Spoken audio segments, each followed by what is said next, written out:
এই বছর আমরা স্বপ্ন দেখছি যে ইনশাআল্লাহ আমরা 100 কোটি টাকার ত্রাণ কার্যক্রম পরিচালনা করব। 20,000 ফ্যামিলির জন্য শুকনো খাবার, 70,000 ফ্যামিলির জন্য চাল ডাল ইত্যাদি, আর 70,000 ফ্যামিলির জন্য 25 কেজি করে চাল। আমরা 37 মেট্রিক টন, আপনারা অনেকে শুনেছেন যে ভুসি দিচ্ছি গরুর খাদ্য হিসাবে। ক্ষুদ্র ব্যবসায়ী, কৃষক এবং মৃত মানুষদের জন্য ব্যাপকভাবে আমরা কাজ করব ইনশাআল্লাহ। আমাদের শুরুতে যেখানে 1 টাকাও ছিল না, সেখান থেকে এতদূর যে আল্লাহ তাআলা এনেছেন, ইনশাআল্লাহ ল্যান্ডমার্কে আল্লাহ তাআলা নিবেন, এটা আমার বিশ্বাস। সুপ্রিয় দর্শক শ্রোতা ভাই বোন, ত্রাণ এবং পুনর্বাসন কার্যক্রম 2024 আসন্না ফাউন্ডেশনের তরফ থেকে যে মহাকর্মযজ্ঞ চলছে, আমরা গত 4 দিন যাবত টানা আপনারা দেখছেন যে ত্রাণ প্যাকেজিং এর কাজে ব্যস্ত আছি। প্রতিদিন প্রায় 1,500 থেকে 2,000 মানুষ আমাদের এই মহাকর্মযজ্ঞে অংশগ্রহণ করছেন এবং তারা সকাল 7টা থেকে নিয়ে রাত 10টা পর্যন্ত এই পুরো সময় জুড়ে প্যাকেজিং এর কাজে ব্যস্ত থাকছেন এবং এটাকে আবার বিতরণ করবার জন্য অনেকগুলো টিম আমাদের প্রত্যেকটা জেলায়, অর্থাৎ বন্যা দুর্গত প্রত্যেকটা জেলা তারা কাজ করে চলেছে। আমাদের নতুন করে যে কার্যক্রম পরিচালনা করার সিদ্ধান্ত আমরা গ্রহণ করেছি তা হলো 20,000 ফ্যামিলির জন্য শুকনো খাবার, 70,000 ফ্যামিলির জন্য চাল ডাল ইত্যাদি, আর 70,000 ফ্যামিলির জন্য 25 কেজি করে চাল। এটা 50,000 ছিল, গতকালকে আমরা এটাকে 20,000 করে প্লাস করেছি। সেই সাথে পুনর্বাসনের জন্য 5,000-এর সিদ্ধান্ত এখনো আছে। সেই সাথে আমাদের যে নতুন করে যে জিনিসগুলো আমরা যুক্ত করেছি সেটা হলো যারা ছোটখাটো ব্যবসা করেছেন এবং ক্ষতিগ্রস্ত হয়েছেন তাদেরকে আমরা পুঁজি দিয়ে তাদের ব্যবসা আবার দাঁড় করাবার জন্য আমরা সহযোগিতা করতে চাই। কোনো ক্ষুদ্র ঋণ নয়, কোনো সুদ বা সুদমুক্ত সুদযুক্ত কোনো ঋণ নয়। আমরা তাদেরকে স্রেফ সরাসরি ডোনেশন দিয়ে তাদেরকে আমরা তাদের ব্যবসাটাকে পুনর্গঠন করবার জন্য সহযোগিতা করতে চাই। কৃষক ভাইরা যারা ক্ষতিগ্রস্ত হয়েছেন তাদেরকে আমরা 2022-এর বন্যায় 1,000 কৃষককে 5,000 করে টাকা আমরা দিয়েছি। এবছর আমরা পরিকল্পনা করেছি কৃষক ভাইদেরকে কাউকে 5,000, কাউকে 10,000, ক্ষতির রেশিও অনুযায়ী হয়তো আমরা ইনশাআল্লাহ সহযোগিতা করব।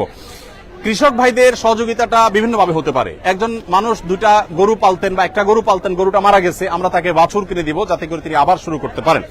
সেই সাথে যারা মারা গেছেন অথচ ফ্যামিলিটা তার উপরে নির্ভর করত, আমরা তাদেরকে ইনশাআল্লাহ তাদের ফ্যামিলির সদস্যদেরকে স্বাবলম্বী হওয়ার জন্য একটা উপায় আমরা বের করে দিব ইনশাআল্লাহ তাআলা। তাহলে নতুন করে আমাদের ক্ষতিগ্রস্ত ক্ষুদ্র ব্যবসায়ী, কৃষক এবং মৃত মানুষদের পরিবারদের জন্য আমরা ইনশাআল্লাহ বিশেষভাবে পুনর্বাসন কার্যক্রম পরিচালনা করব। সর্বসাকুল্যে আমরা যেটি ভাবছি তা হলো আসন্না ফাউন্ডেশনের তরফ থেকে এই বছর আমরা স্বপ্ন দেখছি যে ইনশাআল্লাহ আমরা 100 কোটি টাকার ত্রাণ কার্যক্রম পরিচালনা করব। ইতোমধ্যে আমাদের খাদ্য সামগ্রী ইত্যাদি প্রায় 2 থেকে 2,500 মেট্রিক টন ইতোমধ্যে বিতরণ করার পরিকল্পনা চূড়ান্ত হয়ে গেছে। এটা বিতরণ হওয়ার পথে, বিতরণ হবে ধীরে ধীরে, কিন্তু চূড়ান্ত হয়ে গেছে। এর বাইরে ক্ষুদ্র ব্যবসায়ী, কৃষক এবং মৃত মানুষদের জন্য ব্যাপকভাবে আমরা কাজ করব ইনশাআল্লাহ এবং স্থায়ীভাবে বন্যা পরবর্তী যে পদক্ষেপগুলো সেগুলো নেওয়ার জন্য আমরা কিছু ব্যবস্থা গ্রহণ করব, কিছু ইকুইপমেন্ট নেব যেগুলো পরবর্তীতে আমাদের কাজে আসবে। যেমন ফেনীতে আমরা দেখেছি যোগাযোগ ব্যবস্থা ভেঙে পড়েছে, অথচ আমাদের ওয়াকিটকি ছিল না, আমরা সেগুলো ইনশাআল্লাহ করব।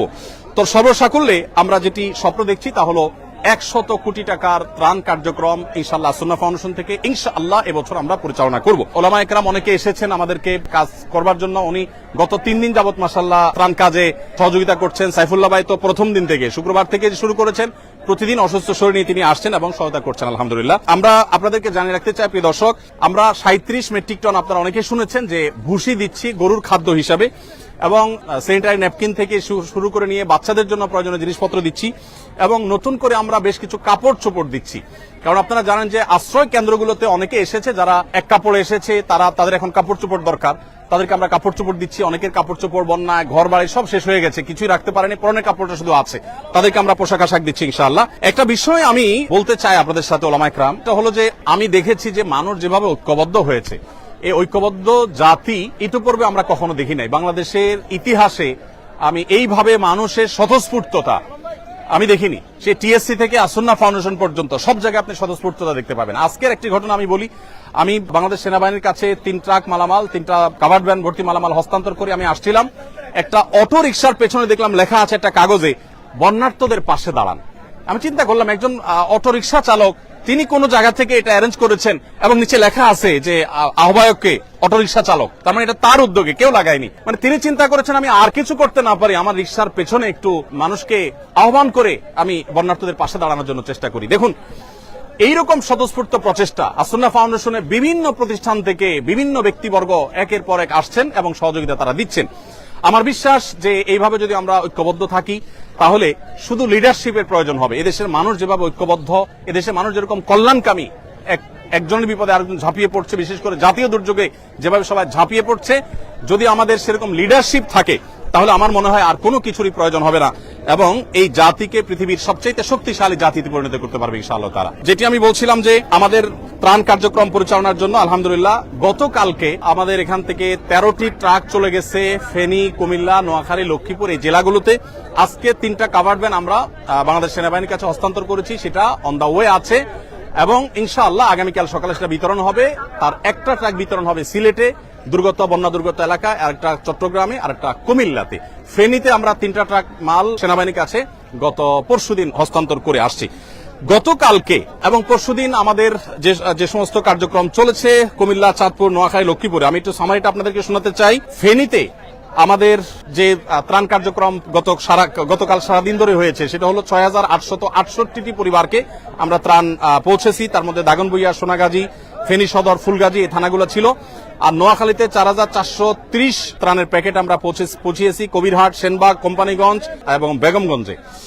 সেই সাথে কুমিল্লাতে আমরা 4920 প্যাকেট ত্রাণ বিতরণ করেছি লাঙ্গলকোট, 14 গ্রাম, বুড়িচং, কুমিল্লা সদর, লাকসাম এবং মনোহরগঞ্জে। লক্ষ্মীপুরে আমরা 1600 ত্রাণের প্যাকেট বিতরণ করেছি কমলনগরে, এবং চাঁদপুরে আমরা ফরিদগঞ্জে 1650টি প্যাকেট আমরা বিতরণ করেছি। সর্বসাকুল্যে এই কয়েকটা জেলা আমরা গতকালকে 19,468, গতকালকে এবং পরশু হয় কিছু ছিল সম্ভবত, 19,468 প্যাকেট আমরা বিতরণ করেছি। আর এর বাইরে সেনাবাহিনীর মাধ্যমে যে সমস্ত এলাকা আমরা যেতে পারছি না, যেমন ছাগলনাইয়া, পরশুরাম থানা, ফেনীর এবং যে সমস্ত জেলাতে আমরা যেতে পারছি না, সেগুলোতে বাংলাদেশ সেনাবাহিনীর মাধ্যমে আমরা পৌঁছে দিচ্ছি। তো আমি আবার আপনাদেরকে বলে রাখতে চাই যে আসুন্নাহ ফাউন্ডেশন থেকে আলহামদুলিল্লাহ আমরা এবছর 100 কোটি টাকার ত্রাণ এবং পুনর্বাসন করার পরিকল্পনা হাতে নিয়েছি। আমাদের শুরুতে যেখানে 1 টাকাও ছিল না, সেখান থেকে এতদূর যে আল্লাহ তাআলা এনেছেন, ইনশাআল্লাহ ল্যান্ডমার্কে আল্লাহ তাআলা আমাদেরকে নিবেন, এটা আমার বিশ্বাস।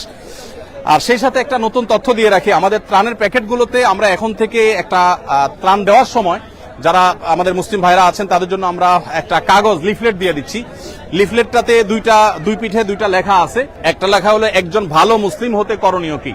আমাদের অনেক মুসলমান আছে কিন্তু ভালো মুসলমান নাই, ভালো মুসলমান হতে করণীয় কি, এই লিফলেটটা আমরা ত্রাণের প্যাকেটের সাথে দিব। সেই সাথে অপর পিঠে লেখা আছে বিপদে মুমিনের করণীয় কি। বিপদগ্রস্ত মানুষ ডিপ্রেশনে থাকে, মানসিকভাবে তারা কষ্টে থাকে, তো সেই কষ্ট যেন লাঘব হয় সেজন্য আমি ইনশাআল্লাহ তাদেরকে এটা দিব, এবং চাচ্ছি যে এটা পড়ে তারা তাদের ডিপ্রেশন, দুশ্চিন্তা দূর করুক। অনেকে দুশ্চিন্তা করছিলেন দুর্গম এলাকাগুলোতে ত্রাণ নিয়ে।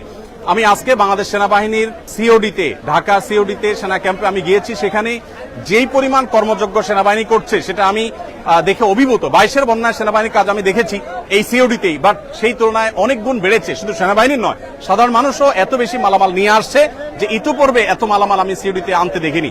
আমাদের ট্রাকগুলো দীর্ঘ সিরিয়াল ছিল, অনেকগুলো ট্রাক এবং লরি ছিল, সেগুলো একটা একটা করে পার হওয়ার পর আমাদের ট্রাকগুলো ঢুকলো। তার মানে ব্যাপকভাবে ত্রাণ কার্যক্রম পরিচালনা হচ্ছে, এবং সেনাবাহিনীর কাজই হলো দুর্গম জায়গায় যাওয়া, আর আমরা যেখানে যেতে পারছি সেখানে যাচ্ছি।